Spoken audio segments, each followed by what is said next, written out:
Me, 23, finishing up my psychology degree. I felt like I had life pretty figured out, especially when it came to relationships. You read enough textbooks, you see the patterns, you learn the language of emotional intelligence, attachment styles, and toxic dynamics. My friends all came to me for advice. I was the expert. At the time, I was dating Joseph. He was 25, an engineer. We'd been together for about 2 years. He was the definition of stable. Good job, nice apartment, never missed a bill. He remembered my coffee order and always made sure my car had gas. He was reliable, predictable, safe. And I was starting to realize that safe was just another word for boring. My life felt like it was expanding, like I was meant for something more exciting. His world seemed to stay exactly the same. Work, home, gym, weekend projects. I started seeing all the little signs of his complacency. He didn't want to go to the art gallery opening I was excited about. He wasn't interested in deconstructing the latest documentary on social justice. I'd try to talk to him about the patriarchy or systemic issues, and he'd just listen politely and then ask what I wanted for dinner. It felt like I was talking to a wall, a very kind, supportive wall, but a wall nonetheless. I was doing all the emotional labor, trying to pull him into a deeper level of connection. He seemed perfectly happy on the surface, and that was the problem. I decided I deserved a partner who would challenge me, who would grow with me. So I picked our anniversary as the day to do it. Seemed fitting, a clean break. We went to that little cafe we always used to go to, the one with the mismatched chairs. I had my entire speech rehearsed. I laid it all out for him, using all the right terms.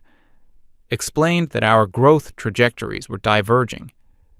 That I needed someone who was actively engaged in self-improvement on an emotional level. I told him he was a good man, but he wasn't the right man for the woman I was becoming. I braced myself for the fallout. Tears, anger, begging me to reconsider. Instead, he just looked at me. There was no big reaction. He just finished his coffee and set the mug down very deliberately. He nodded slowly. He said he understood. I was taken aback. I asked him if that was it, if he had nothing else to say. He looked out the window for a second, then back at me. His expression wasn't angry or sad. It was just empty. He told me he was tired. Just that.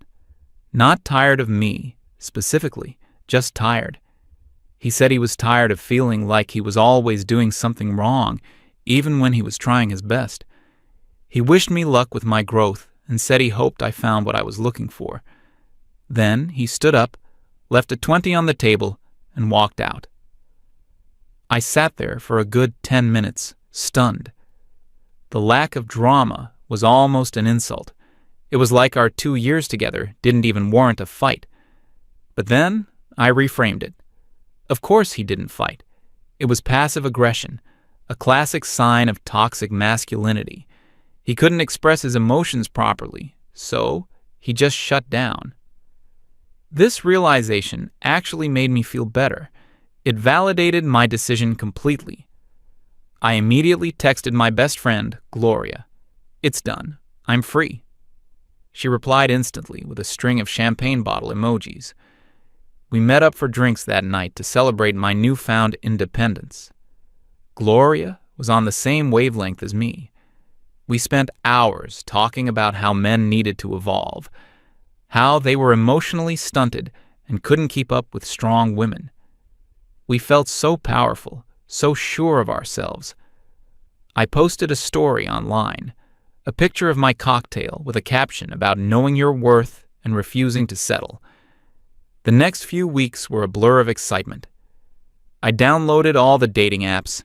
It was a huge ego boost. Suddenly, I had dozens of men trying to get my attention.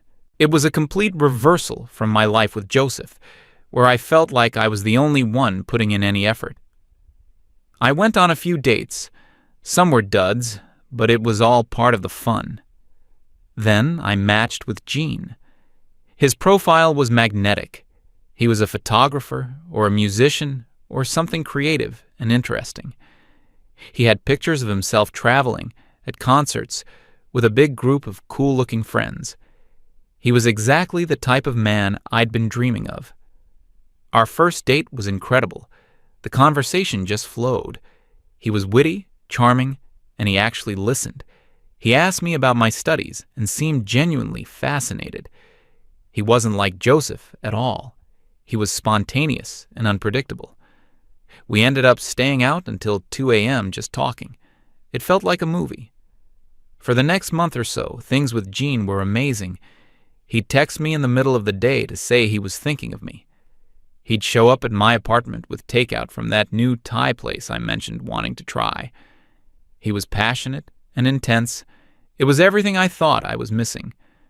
Of course, there were little things. He was a terrible texter. Sometimes he'd disappear for a day or two, then pop back up with a casual, "Hey, what's up?" He never wanted to make plans more than a day in advance. Everything was, let's play it by ear.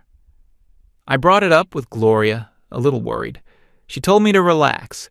She said that's just how high-value men are. They're busy. They have their own lives. It was a good thing. It meant he wasn't needy or codependent like Joseph.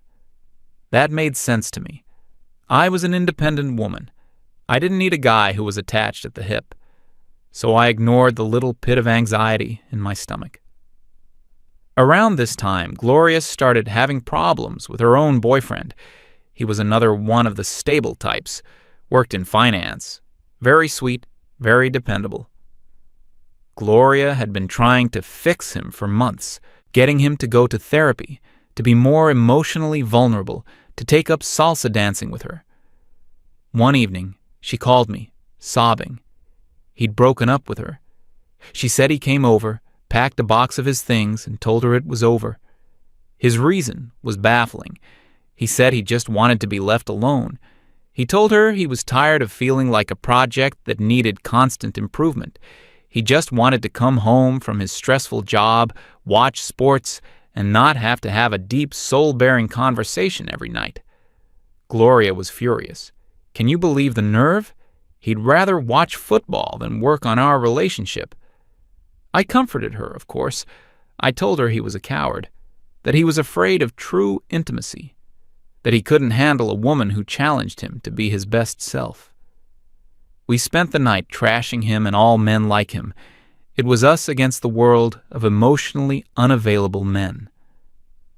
A few weeks later, our friend group planned a weekend trip to a cabin. It was a co-ed group, a mix of couples and singles, or at least it used to be. Our friend Arthur was supposed to come. He was one of the good ones, always kind, respectful, a great listener. The day before we were supposed to leave, he backed out. He sent a message to the group chat saying something came up and he couldn't make it. I texted him privately to see if everything was okay. He replied a few hours later. Yeah, all good.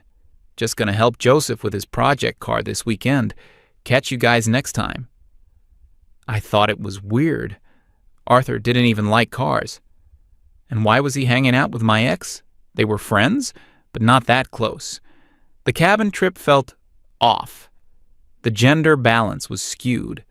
It was mostly my female friends and a couple of guys who were dating them. The conversation kept circling back to relationship problems. Another friend mentioned her boyfriend had recently become distant. He'd taken up fishing and was spending every weekend at the lake with his buddies. She complained that he never wanted to go to brunch anymore. It was like a strange pattern was emerging, but we didn't see it clearly yet. We just saw it as a bunch of individual men failing to meet our standards. When I got back, my own situation with Gene was starting to get frustrating. The disappearing acts were getting longer. The last-minute plans were becoming the only plans. I felt like I was constantly on edge, waiting for him to grant me an audience. I realized we'd been seeing each other for nearly 3 months, and I'd never met any of his friends. I didn't even know where he lived. He always came to my place. I decided it was time to define the relationship. I needed to know where I stood. I was tired of the ambiguity. I brought it up the next time he came over. I tried to be cool about it. I just asked him what he thought this was. He laughed. It wasn't a mean laugh, just a genuinely surprised one. He said, "Whoa, let's not get all serious. I thought we were just having fun." My heart sank. I told him I wasn't just having fun. I had real feelings for him. His whole demeanor changed. He became distant, cold. He told me he wasn't looking for anything serious. He thought I knew that. He said I was a cool girl, and he didn't want to ruin it by putting labels on things. It was a masterclass in deflection. He left soon after, saying he had an early start the next day. He kissed me at the door, but it felt different. It was final. He didn't text me the next day, or the day after that. A week later, I caved and looked at his social media. There was a new picture, him on a beach, with his arm around another girl. She was laughing. He looked happier than I'd ever seen him. The caption was just a heart emoji. I felt like a complete fool. All that time, I thought I was in this passionate, exciting romance. In reality, I was just a convenient option for him until someone better came along. The worst part was the humiliation. He hadn't just rejected me. He'd made me feel insignificant. I cried to Gloria for hours. She was amazing. She brought over ice cream and a bottle of wine. She told me Gene was a classic narcissist, a sociopath. She said I was lucky to be rid of him, that I had dodged a bullet. And I believed her. It was easier than admitting I had been naive. It was easier than admitting that my expert judgment of character had been completely wrong. We decided to have a girls' night to cheer me up. I texted our group chat, the one with Arthur and the other guys in it. "Drinks Saturday night, my place?" The responses were slow and strange. One of the guys said he had to work. Another said he was starting a new workout routine and was avoiding alcohol. Arthur's reply was the most jarring. "Can't make it. Boys' poker night." I asked who was going. He listed off the names. Joseph, Gloria's ex-boyfriend, the guy who'd taken up fishing, a bunch of other guys from our extended social circle. It was like they had formed their own separate group, a boys' club. Gloria was livid. "They're doing it on purpose. It's because we broke up with their friends. They're taking sides." It seemed plausible, a petty act of revenge. The idea that they might just genuinely want to hang out with each other without us didn't even cross our minds. So, our big co-ed hangout turned into another girls' night. We sat around my living room, and the conversation was the same as always. Complaining about how hard it is to date, how men are trash, how we are all strong, independent women who don't need a man. But the words started to feel hollow. I looked around the room at my friends. We were all smart, funny, attractive women, and we were all single and miserable. Something wasn't adding up. We were supposed to be the prize. We were the ones doing the work, going to therapy, reading the books. We were the enlightened ones. So why were we the ones sitting alone on a Saturday night while the emotionally stunted men were off having fun without us? I pushed the thought away. It was too uncomfortable. I decided to get back on the apps. I just needed to find a better man. Gene was an anomaly. But this time the experience was different. The apps seemed like a wasteland. The quality of men seemed to have plummeted overnight. The profiles were lazy. The messages were crude or just plain boring. Every conversation felt like a chore, an interview where I was the only one asking questions. I'd match with guys who seemed decent, but they'd ghost after a few messages. I lowered my standards. Then I lowered them again. Nothing worked. I felt invisible. The validation I'd gotten before was gone. It was like the dating pool had been drained and only the bottom feeders were left. I started to feel a real sense of despair. This wasn't how it was supposed to be. I had done everything right. I'd left the boring but stable relationship. I'd gone after the exciting guy. I'd cut out the toxicity. I was following all the rules that modern dating gurus preach. So why was I more alone than ever? My social life was shrinking too. The big group hangs just stopped happening. Without the guys to bridge the different female friend groups, everything just sort of splintered. My world became smaller and smaller. It was just me and my echo chamber of angry, single friends. We'd meet for brunch and have the same conversation on a loop. It started to feel less like a supportive friendship and more like a group therapy session that never ended. We were all just reinforcing each other's misery. One afternoon, I was walking home from class and I saw him. Arthur. He was coming out of a hardware store, carrying a plank of wood.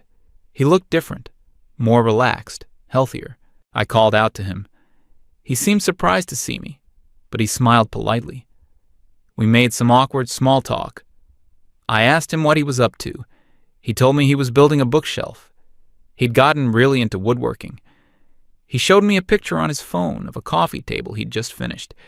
It was actually really impressive. He seemed so passionate about it, more animated than I'd seen him in years. I asked why we didn't see him around anymore.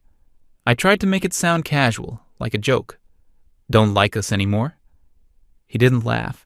He just shrugged and said life had gotten busy. He told me he was spending less time going out and more time on his hobbies. He said it was making him happy. He didn't mention us. He didn't blame anyone. He just stated it as a fact. His new life, without our social circle in it, was better. The conversation was short. He said he had to get going. As he walked away, I felt a chill. It wasn't malice. It wasn't revenge. It was indifference. We had become irrelevant to him. And I had a terrifying thought. Maybe it wasn't just him. Maybe we were becoming irrelevant to all of them. That brief encounter with Arthur shook me more than I wanted to admit. His indifference was like a slap in the face. I tried to bring it up with Gloria, expecting her to be outraged on my behalf. Instead, she just scoffed. She said Arthur was probably just embarrassed to be seen buying supplies for such a low-value hobby. She claimed he was secretly miserable and just putting on a brave face. Her explanation sounded weak, even to me, but I went along with it. It was easier than confronting the alternative. The following months passed in a dreary haze. My life, which had once felt so full of possibilities, had become incredibly small. My routine was class, gym, and then back to my empty apartment. Weekends were reserved for brunch with the girls, where we'd dissect the same failed dates and complain about the same problems. The group chat was a constant stream of negativity.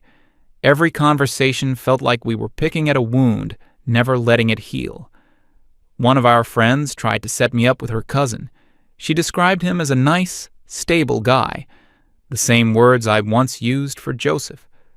I felt a flash of irritation. I didn't want nice and stable.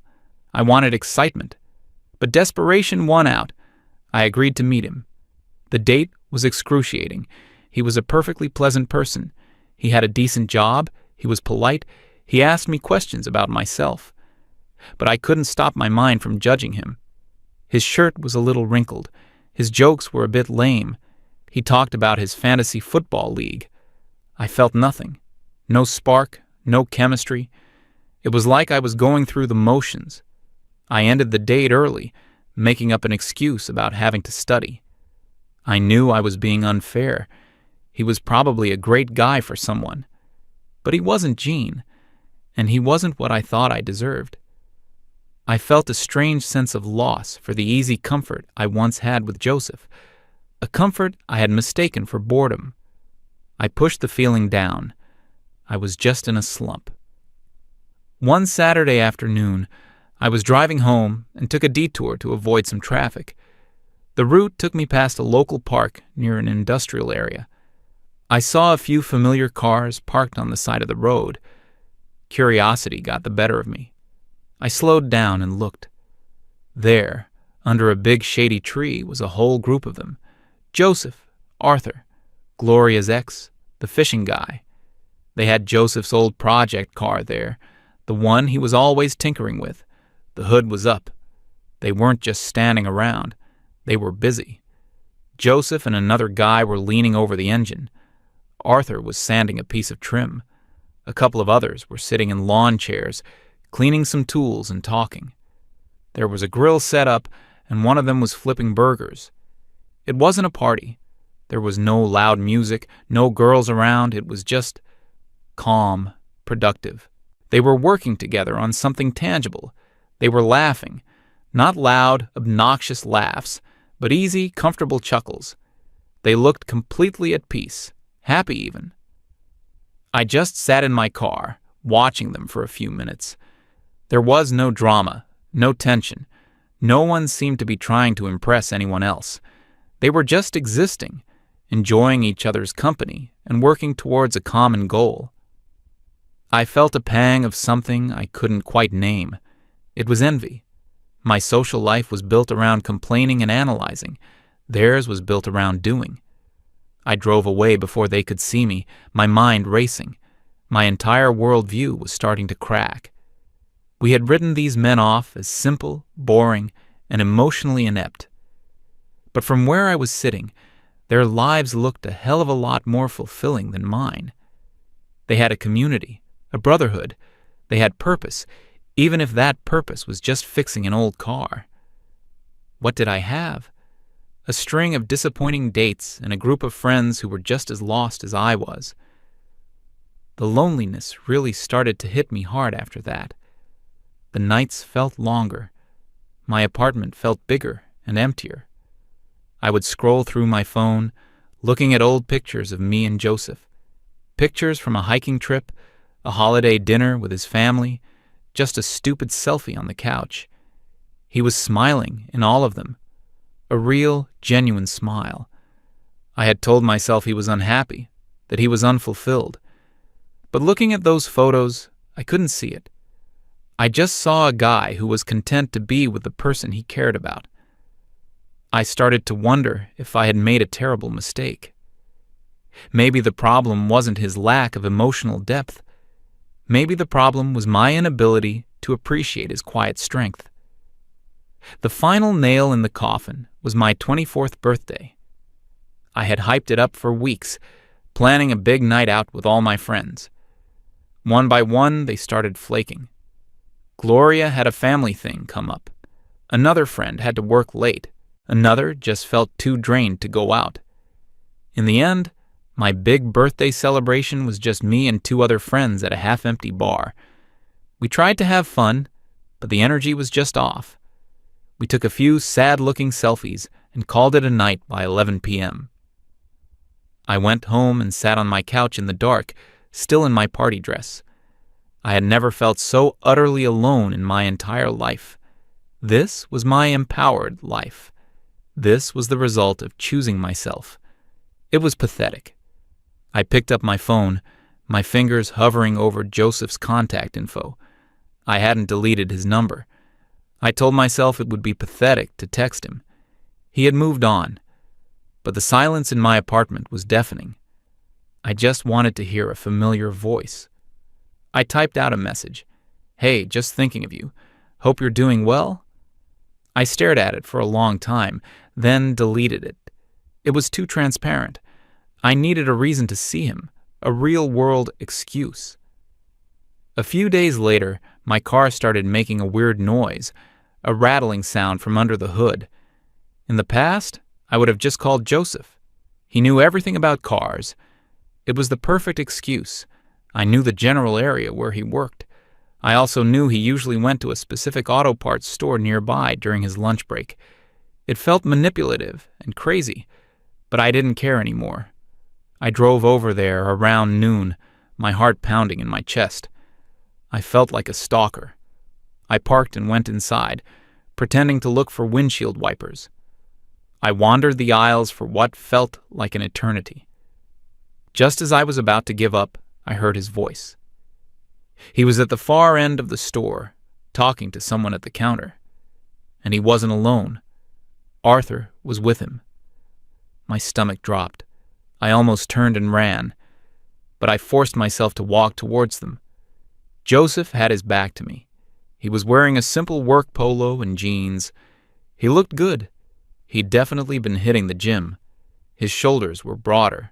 He just seemed more solid, more present. I took a deep breath and called his name. He turned around, and for a split second, I saw confusion in his eyes. Then it cleared, replaced by a polite, neutral expression. It was the same look I saw on Arthur's face that day outside the hardware store. It wasn't hostility. It was something worse. It was the look you give a stranger who asks you for the time. "Oh, hey, Stacy," he said. His voice was calm. Arthur just gave me a tight-lipped nod. I launched into my rehearsed story about my car. I described the rattling noise, trying to sound helpless, hoping he would offer to take a look like he always used to. He listened patiently until I was finished. He didn't offer to help. He just said, "That sounds like it could be a loose heat shield. You should probably have a mechanic check it out. There's a good one down the street." He pointed in the general direction. It was a polite, helpful suggestion, and a complete dismissal. The conversation stalled. The silence was heavy and awkward. I felt a wave of panic. This was my one shot. I looked at him, really looked at him, and the words just tumbled out. "I miss you," I said. It was barely a whisper. He didn't react. He just held my gaze. I kept going, my voice cracking. "I think I made a mistake, Joseph. I was wrong about everything. I was so caught up in I don't know what, but I was wrong. I expected something. Anger, vindication, maybe even a flicker of the old affection. I got nothing." He glanced at Arthur, who was deliberately looking at a display of air fresheners. Then he looked back at me. His eyes were not unkind, but they were completely detached. He let out a long, slow breath, not a sigh of frustration, but one of resignation. "Stacy," he started, and his tone was gentle, like he was explaining something to a child. "It's not about you being right or wrong anymore. That doesn't matter." He paused, searching for the right words. "The thing is, I'm just tired. I was tired then, and I'm a different kind of tired now." "Tired of what?" I asked, my voice pleading. "Of the game," he said simply. "Tired of the constant tests. Tired of feeling like I was always one wrong word away from a 3-hour lecture. Tired of being told my hobbies were dumb, my feelings were invalid, and my way of relaxing was wrong." He gestured vaguely towards Arthur. "It's not just me. We're all tired. All the guys. We just gave up. Not on women, not on love. We gave up on the fight." He continued, his voice staying perfectly even. "We discovered something. When you stop trying to please people who can't be pleased, your life gets very quiet and very simple. We work, we fix things, we hang out. We don't argue. We don't deconstruct every little thing. It's just peaceful." Every word was a gut punch. He wasn't saying it to be cruel. He was just stating a fact. He had found happiness by removing the source of his stress. And that source was me. It was my entire philosophy on relationships. Arthur walked over and put a hand on Joseph's shoulder, a silent signal that it was time to go. Joseph gave me a final, small, sad smile. "I really do hope you find what you're looking for, Stacy," he said. "Take care of yourself." And then they turned and walked away. They paid for their parts and left the store. They didn't look back. I stood there in the middle of the aisle, next to a rack of neon-colored fuzzy dice. My phone buzzed in my pocket. I pulled it out. It was a notification from the group chat. Gloria had posted a meme. It was a picture of a dumpster fire with the caption, "My dating life." Underneath, a bunch of my friends had replied with laughing emojis. I looked at the screen, at the bitter, looping joke our lives had become. Then I looked at the door through which Joseph and Arthur had just disappeared. They weren't in a dumpster fire. They were free. They hadn't disappeared. They had just walked away, and we were the ones who had been left behind in the world we claimed we wanted. And for the first time, I realized I was completely and utterly alone, and it was entirely my own fault.